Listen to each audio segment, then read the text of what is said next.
Accounting fraud एक ऐसा corporate crime है जो विटनेस किया जाता है अमंग्स मैनेजमेंट इनसाइडर्स, जिसमें कंपनी के फाइनेंशियल स्टेटमेंट्स को मिसरिप्रेजेंट करके अच्छी फाइनेंशियल पोजीशन शो की जाती है।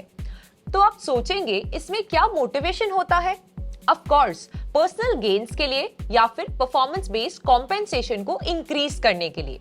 चाहे कोई भी मोटिव हो, अकाउंटिंग फ्रॉड करंट या पोटेंशियल इन्वेस्टर्स और शेयर होल्डर्स दोनों के लिए प्रॉब्लम क्रिएट करता है। ऐसे क्राइम्स का फॉल आउट रेपुटेशनल डैमेज और सेबी जैसे रेगुलेटर्स से सीरियस सैंक्शंस में रिजल्ट कर सकता है and could also lead to arrest. So now the question is, accounting fraud को कैसे आइडेंटिफाई किया जाए? ये तो बिल्कुल भी स्ट्रेट फॉरवर्ड नहीं होते हैं, लेकिन फ्रॉड इंडिकेटर्स पर स्ट्रॉन्ग फोकस रखना आपकी मदद कर सकता है। हाय गाइस, वेलकम टू धन। आज के वीडियो में हम डिस्कस करेंगे about the different categories of fraud indicators. Accounting fraud investigate करते टाइम सबसे इंपॉर्टेंट रूल है टू चेक देयर बुक्स, यानी फाइनेंशियल स्टेटमेंट्स को चेक करना।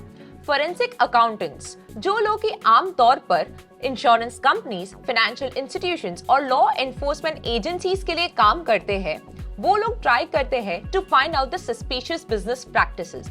Of course, suspicious transactions काफी important indicator है, but there is more to it.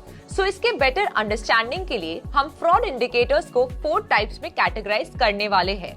First one is the financial indicators. अगर किसी ने कोई चोरी कुकअप की है, तो वो easily identify की जा सकती है।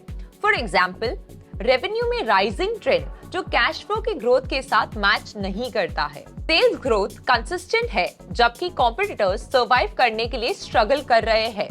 अचानक परफॉर्मेंस में स्पाइक, स्पेशली फाइनेंशियल ईयर के लास्ट क्वार्टर में। एसेट्स और लायबिलिटीज में रिमार्केबल और अनएक्सप्लेन्ड चेंजेस। एसेट्स जैसे कि इन्वेंट्री और रिसीवेबल्स के बुक वैल्यू में significant rise. Third party transactions के रिकॉर्ड है, लेकिन कोई लॉजिकल बिजनेस पर्पस नहीं है, जो ना ही किसी स्पेसिफिक ट्रांजैक्शन का एक्चुअल नेचर डिटरमाइन करता है और ना ही वैल्यू ऐड करता है। डॉक्यूमेंट्स में अनवारंटेड चेंजेस या फिर मिसिंग पेपरवर्क। ट्रांजैक्शंस में डिस्क्रिपेंसीज जैसे कि इनवॉइसेस जो कि कंपनी के फाइनेंशियल बुक्स के रिकॉर्ड्स के साथ मैच नहीं करते हैं। रेवेन्यू पहले के पीरियड में रिकॉग्नाइज्ड है जबकि प्रोडक्ट सेल या फिर सर्विस डिलीवर नहीं हुआ था। सेल्स ग्रोथ इन्वेंट्री के ग्रोथ के साथ मैच नहीं करता है या फिर उल्टा है। एक्सपेंसेस कैपिटलाइजेशन इंडस्ट्री नॉर्म्स के साथ मैच नहीं करते हैं। Next is the behavioural warning indicators. So now time for some interesting statistics. Association of certified fraud examiners की स्टडी के मुताबिक 85% फ्रॉडस्टर्स अपने काम करते वक्त कुछ बिहेवियरल ट्रेट्स दिखाते हैं। इन ट्रेट्स को उनके प्रोफेशनल और पर्सनल लाइफ में रेड फ्लैग्स के रूप में देखा जा सकता है। फॉर एग्जाम्पल, मैनेजर या अकाउंटेंट जो एक फ्लैशी लाइफस्टाइल जी रहे हैं या फिर फाइनेंशियल क्राइसिस से गुजर रहे हो। मैनेजमेंट के एटीट्यूड में डिसऑनेस्टी, हॉस्टिलिटी, अग्रेसिवनेस या फिर अनरीजनेबल बिहेवियर। कंट्रोल इश्यूज और unwillingness in delegating duties related to finances. Management के बिहेवियर में अनएक्सप्लेन्ड कंसर्न दिखना regarding the business reputation. Loans जो पहले राइट ऑफ कर दिए गए थे, उनको एग्जीक्यूटिव्स और रिलेटेड पार्टीज को दिया जा रहा है। इनएक्सपीरियंस मैनेजमेंट और अकाउंटेंट। अनएक्सप्लेन्ड ऑडिटर रिप्लेसमेंट जिसकी वजह से बुक्स ऑफ अकाउंट्स और रिलेटेड डॉक्यूमेंट्स मिसिंग है। Next are the organisational warning indicators.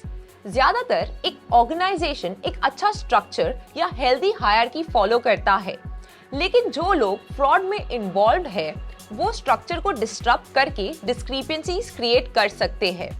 अगर कोई कंपनी पर अकाउंटिंग फ्रॉड के एलिगेशंस हो, तो किसी भी सडन चेंज को इन्वेस्टिगेट करना जरूरी है, चाहे वो एम्प्लॉयज के लिए बेनिफिटिंग हो या फिर हार्मिंग। चलिए देखते हैं कुछ एग्जांपल्स जिससे ऑर्गेनाइजेशनल इंडिकेटर्स का पर्सपेक्टिव समझने में हमें मदद मिलेगी। फर्स्टली, ऑर्गेनाइजेशन के मैनेजमेंट या की अकाउंट ऑफिशियल्स में frequent turnover. Incentives short term targets के लिए दिए जाते हैं जिनके लिए कोई एक्सप्लेनेशन नहीं है। सिंगल पर्सन ही मेजर ऑपरेशनल और फाइनेंशियल डिसीजंस के लिए रिस्पॉन्सिबल है। इनसाइडर्स बोर्ड ऑफ डायरेक्टर्स की कमिटी में शामिल है। Instead of using automated business software, manual, operational और financial processes use किए जाते हैं. And last one is the business warning indicators. Imagine एक कंपनी प्रॉफिट कमा रही है जबकि ओवरऑल इंडस्ट्री क्राइसिस से गुजर रही है. इस सिचुएशन में आप कंपनी को अप्रिशिएट करेंगे, लेकिन ये सस्पिशन रेज कर सकता है और अकाउंटिंग फ्रॉड का इंपॉर्टेंट इंडिकेटर भी बन सकता है. इसके अलावा कुछ इंपॉर्टेंट और कॉमन बिजनेस इंडिकेटर्स है, जैसे कि ऑपरेटिंग मार्जिन्स और प्रॉफिटेबिलिटी इंडस्ट्री स्टैंडर्ड्स के साथ मैच नहीं कर रही है. इंडस्ट्री में टर्नडाउन्स या फिर एक्सट्रीम वॉलेटिलिटी के टाइम में इन्वेस्टमेंट्स किए जा रहे हैं. अनएक्सप्लेन हाई रेवेन्यू और low expenses. And lastly the economic factors जैसे कि इन्फ्लेशन, इंटरेस्ट रेट्स और अनएम्प्लॉयमेंट ऑपरेशनल रिजल्ट्स को अफेक्ट नहीं कर रहे हैं. अनडिनायबली अकाउंटिंग फ्रॉड्स डिटेक्ट करना मुश्किल होता है, स्पेशली जब वो डिस्क्रीट है और पब्लिक रडार पर पॉपुलर नहीं है, या फिर ऐसे इलिसिट एक्टिविटीज को छुपाने के लिए पेपर मनी का एक्सचेंज भी हो रहा है. एक्सट्रीम केसेस में कभी-कभी सिर्फ एक फुल फ्लेज विसल ब्लोअर ही अकाउंटिंग फ्रॉड एक्सपोज कर सकता है.